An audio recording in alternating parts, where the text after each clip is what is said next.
Hey everybody, welcome to Friday. Alright, today's vid I'm just going to be ripping through some updates on a variety of topics. We're going to be pretty waylaid this week, so no time to try to plan and execute an actual sort of focused content vid. I will hopefully get back onto that soon, maybe next week if I can. But let's rip into today, because again, yeah, short span. Now, for me, one of the exciting parts about turning 50 is that I am extremely lucky to have an amazing addition to the bike fleet, which is going to be sort of in the hopefully forever bike kind of category, which is a sometimes, I guess, debatable category as to how feasible that is, or the pros and cons. So that's something that if I can get a chance next week to sort of do some actual filming and run through of what is Mr. Low Friction's bike fleet and why, including this obviously very exciting latest edition and some sort of merits or not about trying to have a forever bike, so to speak. That'll just be a fun little different video versus always talking about chain lubes. Now, for me, one of the exciting parts about turning 50 is that I am extremely lucky to have an amazing addition to the bike fleet, which is going to be sort of in the hopefully forever bike kind of category, which is a sometimes, I guess, debatable category as to how feasible that is, or the pros and cons. So that's something that if I can get a chance next week to sort of do some actual filming and run through of what is Mr. Low Friction's bike fleet and why, including this obviously very exciting latest edition and some sort of merits or not about trying to have a forever bike, so to speak. That'll just be a fun little different video versus always talking about chain lubes. And just for fun, another little mini celebration low friction tangent is on the Sunday just gone. I had my 300th bike race, which has obviously taken quite some time to get to. So that was fantastic. That was the Cyclocross State Championships. So I was second in sort of my old man age group of 50 to 54. But great fun course. And yeah, it's part of, so here's a mini tangent. Yeah, so in my, I guess, younger days, I was fairly active. But then, I think it can happen to a lot of people, you get caught up with just sort of work. And I was in sort of initially in just corporate. And, a long time of working too long hours, sitting on your butt in an office, which then you put off exercise and eating properly. And after a decade or so of that, I became quite the butterball. And so really I had, fairly decently overweight. I was sort of 96 kilograms. I'm 5'10" tall, so that was, fairly overweight, carrying a lot around the middle, but had no muscle really in my arms or legs. So I was really going for the sort of ET kind of physique, which is a, rockin' good look.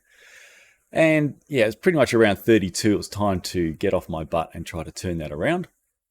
I started that with, sort of getting off my butt with running. And it took me a fair while to get from absolutely terrible to being, sort of not too bad. So that was probably about a 4 or so year journey. And that was also where I met my magnificent wife, was through the through some running events. And then after a time, though, I did start to get a bit of a hip issues. I've just got congenitally square hips, and it started to cause some problems. So started to transition over to the bike, and yeah, fairly soon I found that I was sort of really enjoying this, just the variety of cycling. Didn't do my first actual sort of cycling event until I was basically 38, so it was a long, I guess, or a fairly late start to actually, doing a race or cycling event as such. But since that time, I decided to set myself a fairly crazy goal of, can I do 1,000 races? And I really don't think I'm going to make it, because that is a bit of a nuts goal. If you do 20 races a year, which is a fairly hard rate to do, because it's, it's a race almost every sort of, second to third week, that's 50 years to get to 1,000 races at 20 races per year. So I've got to 300, 700 to go. So even though I don't think I'm going to make it, I am just going to have a grand old time like I've been having, seeing how close I can get. It's possible that I might be able to pick up the rate of races I can do once the little guy's all grown up and I'm actually sort of properly more semi-retired or retired. But obviously there'll be inevitable downtime as well with illnesses and injuries and so on. And we just have to fingers crossed that we can all stay healthy way into our 80s and 90s. My grandfather didn't stop cycling until he was 93. So if I can sort of keep going for a similar time and I can pick up the cadence of races, I might have a very outsized shot. But the fun is in the journey, and I'm having a great time just racing for fun and fitness, and just doing a whole bunch of different events. And so, so just obviously just a little personal thing, but really happy to finally get to 300. And in about another 10 or so years, if I'm still here doing anything like this, then I'll be able to update about a 400th or 500th. All right, enough about weird little me. Better get back to work.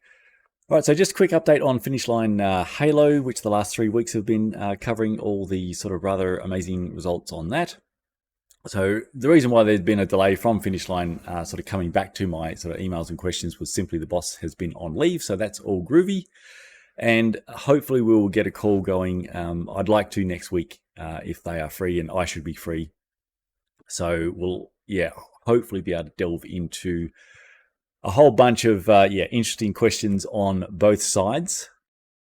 Now, obviously, I have a lot of questions for them, which have been sent off to them. So I'll be very much looking forward to going through all of that and seeing if they can help me understand some things that are currently very difficult to understand.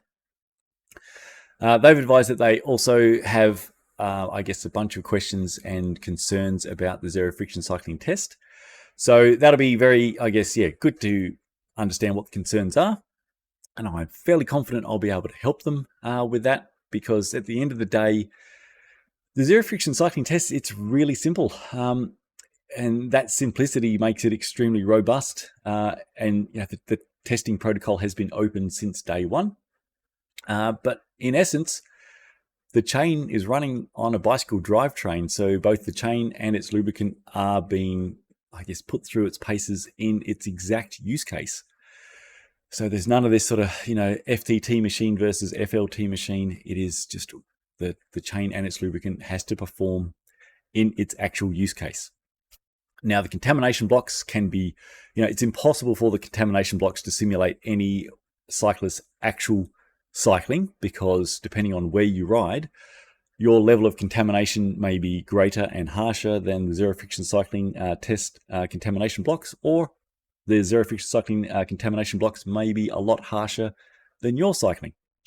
The point is that those contamination blocks are obviously a benchmark, so it's the same contamination at the same time and the same amount throughout the block, so that we get, obviously results that are relative to each other with regards to performance. The clean blocks are, if anything, so especially clean block 1, where there's everything is starting out perfectly clean. So the chain is stripped and the lubricant is applied as per the manufacturer instructions. And then it is no contamination for that first block. So even though it's 250 watt load, which is sort of a default load for bicycle chain testing, at the end of the day, 250 watt load being motor driven is actually easier on the chain and its lubricant as opposed to 250 watt average by a human, because when you are pedaling, you are putting what is called sinusoidal loading into the chain, because you have two very distinctly powerful peak power phases and then ebbs as you go through top dead center and bottom dead center. So you cannot pedal like a motor where you have a very even power going through all the time. The chain is experiencing much higher peak loads in your cycling than what is occurring with a motor. So the essence is that clean block 1 at 250 watt load is actually an easier test for a lubricant versus what it would be if that was being done by a human. And so a very high wear rate result in that clean block 1 is always a huge concern for a lubricant's performance.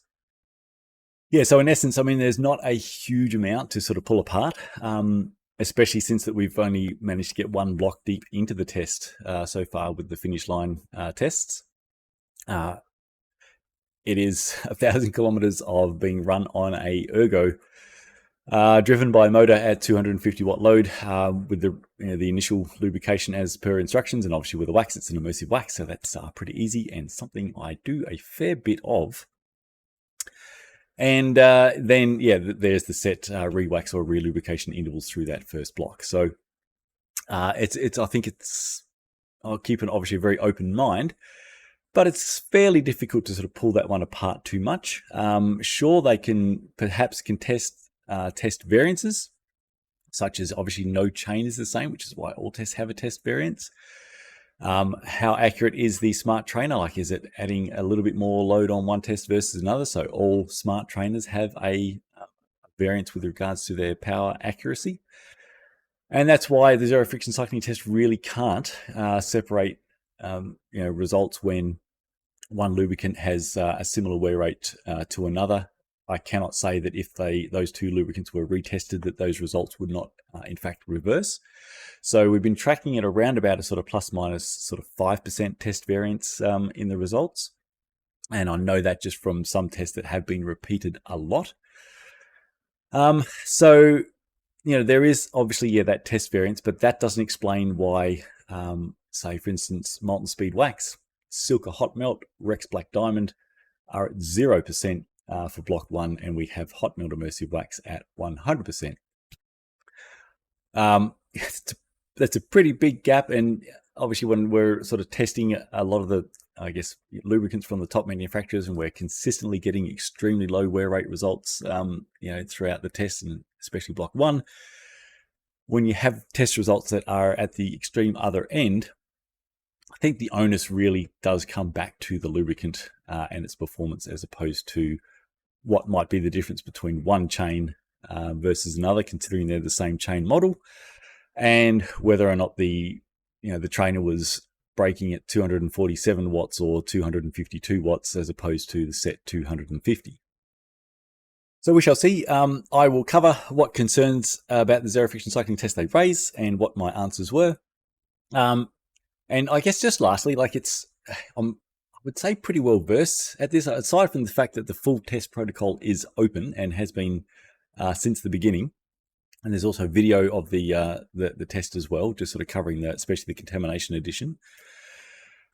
It's a pretty easy test to understand. Again, the chain and its lubricant is just being run on a bicycle drivetrain driven by a motor with set relubrication intervals, and through the contamination blocks, set contamination addition intervals. So there's that, but also, a lot of manufacturers will want to discuss with me various questions about what the zero friction cycling test can and can't do. And the questions by manufacturer vary. They do vary actually quite a lot. So over the years, before any manufacturer books testing with myself, because the testing isn't cheap due to the amount of labor time involved in every test, it is best for them to really understand what the test can and can't do for them and how it works. And so the zero friction cycling test has been scrutinized really to as deep as it can be scrutinized by many of the biggest manufacturers in the space. And many of those biggest manufacturers in the space then go forth and book many, many tests with zero friction cycling. So yeah, it'll be really interesting to see what questions they have, and I'll look forward to covering that. Finish Line did also wish to obviously state that there is absolutely no abrasive particles in their lubricant. So, we have the test result, which brings very big concerns about the product being actively abrasive, since the wear results were actually higher than the test with no lubricant, which I never thought would be possible. But so that's what we've got at the moment to try to understand. And we do need to try to get our heads around the fact that we have these tungsten spheres that are hard enough to remain spherical and hollow and a micron size, and yet whilst doing all of that aren't in fact abrasive, despite the fact that they will be under pressures of thousands of PSI. So it's going to be a grand old time, and I'll look forward to what will be basically Halo Part 4 once I've finished that call and update here. Right, just looping back to the SRAM WTF video of probably about a month ago, I think, about their chain wear replacement recommendations, which were a little, I will say, concerning. So basically, the recap is SRAM have a chain checker tool which is at 0.8% as opposed to what has really been the default for any reputable tool for about the last decade, really, of 0.5%. And for very good reason is that basically if you run a chain out to 0.8% elongation, where it's pretty well guaranteed that you are going to have to replace the cassette as well when you buy your next new chain. And by 0.8%, you are likely to have done quite a number, with regards to wearing out your chain rings as well. And so you could find yourself in the situation of having to replace the whole lot, and that could be really, really expensive. I mean, I probably don't have to remind many of you that, the prices of some of these cassettes and chain rings these days is getting pretty nuts, and even chains. So having to do a wholesale replacement of basically your entire drivetrain because you ran a chain out to 0.8% instead of 0.5%, that could be a really big hit to your wallet. Going along with SRAM's, I guess, unusual move to have a 0.8% wear replacement mark was the accompanying sentence on that saying, replacing your chains early may cause premature wear to the cassette and chain rings, which is, frankly, nuts sentence to type out. It is possible it's a typo, and that if we replace early with late, that it all makes sense, but it doesn't make sense with regards to their 0.8% recommendation. So we're trying to understand what on earth is going on with SRAM's, both having a 0.8% chain wear replacement recommendation and also telling you that if you replace your chains early, that this may cause premature wear to your cassette and chain rings. So far, no updates really. SRAM have been back in contact. I was basically SRAM Australia saying that they're trying to find me the right person to talk to, and I'm still waiting, so we've got to follow up again. GCN are also chasing that up because they've sort of had a chat with me about it quickly as well, just to get my thoughts on it and just confirm that, yes, I think it's nuts as well. So they are trying to get to the bottom of that through their contacts at SRAM, but no luck so far. I'm a little bit disappointed. SRAM, I am certain that you have an org chart, and I am certain you know who works in what department and who are the people in the more technical area of, what sits behind your chains, your chain wear rates, and what you recommend. Who's recommending what, and who's putting the technical guides together. This can't be done by mysterious ghosts at SRAM. This has to be done by people who who these people are. Let's just have a chat and get to the bottom of what your recommendations are and why, so then I can update here. So overall, just to update that I'm staying on it. I'm going to keep pestering them. This isn't one I'm going to drop because it is really important with the, basically $1,000 AUD cassette cost for a number of the top line SRAM cassettes these days. So they're XXSLT type cassette, their new Explore 13 speed cassette, even their previous XX1 Eagles are not far off that mark a lot of the times. And even SRAM Access Road here, the recommended retail price is around 700 AUD. You may also have extremely expensive integrated power meter chain rings if you have SRAM Road Red as well. So the impact on something just as simple as running your chain too worn and eating through those components is really big. And so we really want to get to understand SRAM's recommendations, which are at this time recommendations that I can only say will cost, potentially cost some people a huge amount of money. All right, quick fire updates now. First one, testing and data. So I've been really behind on this front really ever since America. So I'm trying to catch up on that mountain. Book tests have been super busy, so I'm really backlogged with that and trying to work my way through. Whilst doing that, I am, where possible, trying to keep a machine free for tests that are just open, because the private tests, if a test for a product goes fantastic, then typically the manufacturer will want to rip up the NDA and have those results public. Obviously, if they don't go as well as they hoped, then the NDA stays in place and only myself and the manufacturer know the results. So having all book tests means that lead table and open information is just really slowed down.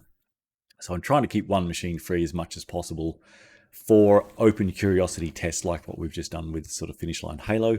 I typically try to rotate through products that we have the most concerns about with regards to marketing and reality, products that I think might have a really great shot of being a genuinely top product, and then just really the most requested product test. So, I get contact all the time about how about this, how about that, and I keep a track of all that, and I have quite a long list. And really, if a product is being requested a lot and it has, I guess, high global interest, so it's not just a product that's really, say, only available in Germany, it's got global distribution, so there's a high or higher information value to the market and the audience, then that's going to get up on the list ahead of others for an open curiosity test that I can try to get to. But yeah, overall testing is just flat out. And yeah, even though I've got 3 machines that I'm trying to keep going as much as possible, I mean, every test can take a long time. Literally, tests can easily take 6 to 8 weeks, depending on how deep into the test it goes. And especially these days with the prevalence and rise of wax emulsion or wax strip lubricants that need at least a sort of overnight or 12-hour set time. Every reapplication, I've got to give it that set time. And it just, especially if it's high performing and is going to go thousands and thousands of kilometers into the testing, it just flat out ties up a machine for a very long time. So yeah, a lot of the testing that we're doing for manufacturers, it's it just, yeah, flat out is a lot of grunt work and grind work just to get through those tests and see how X blend or X formula or X base has performed, so they then know the next step as to what, yeah, maybe their next test, or are things now ready for production. So yeah, in short, that side is always a hoot. I'm doing my best, but yeah, it is busy, and I apologize, I am behind. Alrighty, thank you to a follower who alerted me to the fact that apparently I am going to be roasted fairly soon by one Mr. Hambini. Let's have a look at this. I'm Toby, who are pretty decent guys, actually. Fuckwits who don't understand tolerances. Zero fiction cycling. Now this wanker's going to get reamed shortly, but we'll save it for him. I've been lining him up, and info. Yes, that's going to be amazing. Like he says, I am really surprised that he hasn't done this a long time ago. I thought this was coming for years, so great. It's going to be finally here. It's going to be very interesting to see what he does raise in that one. If he has, I guess, raising sort of valid concerns, which if he does have valid concerns, it's kind of odd he has not written to me with any of them. So I would say, Mr. H, if you've got any questions or concerns about anything that I have done, am doing, feel free to send them through, and I can see if I can allay those concerns, or if I've given you my best information on any questions you have and you still have concerns, go for it. Or if, like somebody else we have seen in this space, just flat out makes up whatever they like. Yeah, it's going to be really interesting to see which one of those two paths, or maybe it's both, who knows. But yeah, that is going to be super interesting. Yeah, he hasn't liked me for a long time, pretty much since the start. I would say that things didn't go great for any potential good working relationship on cycling information right from the very steel versus ceramic bearings video that he did, where I had some questions on that, and that didn't go super duper well. I'm going to, obviously I'm not going to start to preemptively cover stuff now. I'm going to put a link to a couple of documents in this in the video sort of information, so you can click on those and have a read if you like. One is a fairly short read. It's a website that I think that all people should read, and another is just my long document with the investigation into steel versus ceramic bearings, and sort of covering what all the, I guess, the initial issues were with Mr. H going back many years. And yeah, that one's a bit of a long, clunky read. Sorry, that document was done so long ago, and as is my typical style, sort of a bit way overdone. But yeah, it will be an interesting read, I think, overall for those that do take the time. Aside from that, though, yeah, we will then just look forward to him coming out with whatever he comes out with, and yeah, I'm going to have a grand old time answering whatever concerns he puts forwards, and we will have quite a number of our own. Just on any stuff like this, I think part of the biggest problem with how the world works these days is that too many people are stuck completely in emotional thinking as opposed to logical thinking. some people have quite a cultish fan base, and once someone gets into the cultish sort of, mindset, then everything a particular person says, be it the person they're following or their political party or whatnot, that is gospel truth.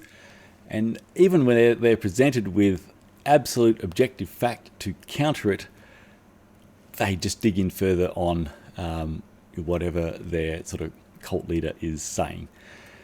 Imagine what the world could be if people could use logical thinking and critical thinking as opposed to just emotional thinking, because, wow, we really don't get very far with things like climate change and the wars between political parties and ideologies, and it's all pretty nuts. So I will ask it again, I guess, at the start of my, what will be my response video, will be weigh information up on its own merits. Try not to be just, because you've maybe been a fan of someone, that you're going to believe everything they say no matter what they decide to make up, just because, you're a cult follower of that person. It's going to be a tough one for some people, because once they're in that mindset, it's really hard to get out. But, I try to live in hope that we might be able to get more people back to thinking with their actual brain, not their emotional brain, because we all know how that tends to go.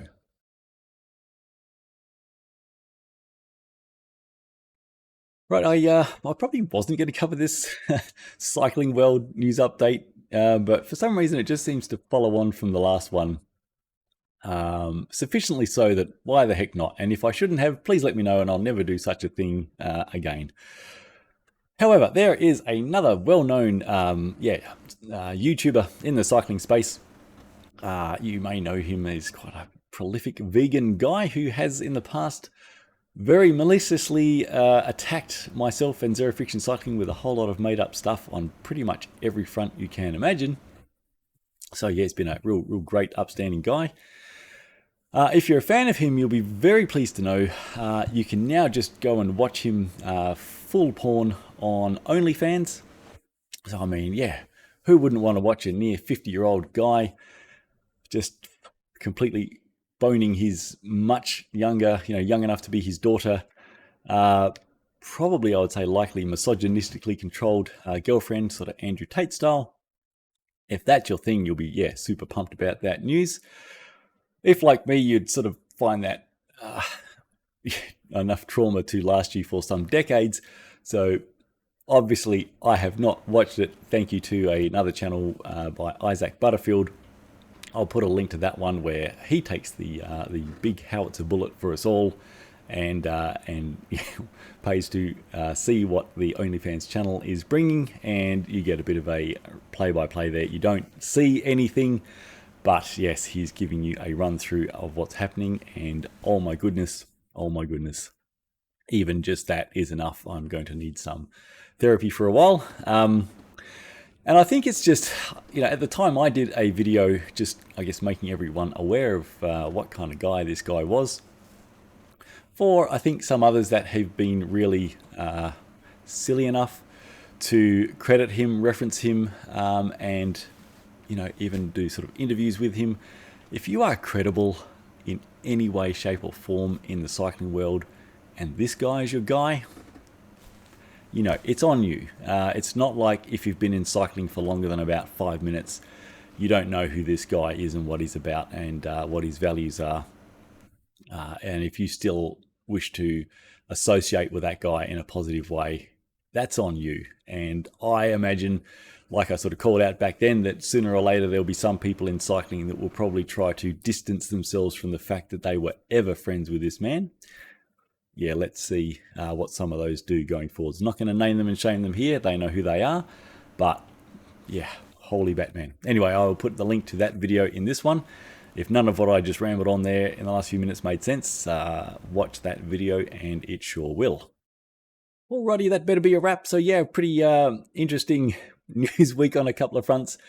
I should get into the habit of reminding people. So yeah, if you, wish to support ZFC and the testing and information that we provide, please remember to subscribe. I saw a video recently that said that just reminding people to subscribe on average gets you around 100 times more subscribers, which sounds like a lot. So I've been extremely slack on even doing something as simple as that because I'm generally speaking terrible at both YouTube and anything social media. But I'll try to get into a habit of, if you are, I guess, enjoying the test work and information that we work very hard to provide, then please subscribe to help support that.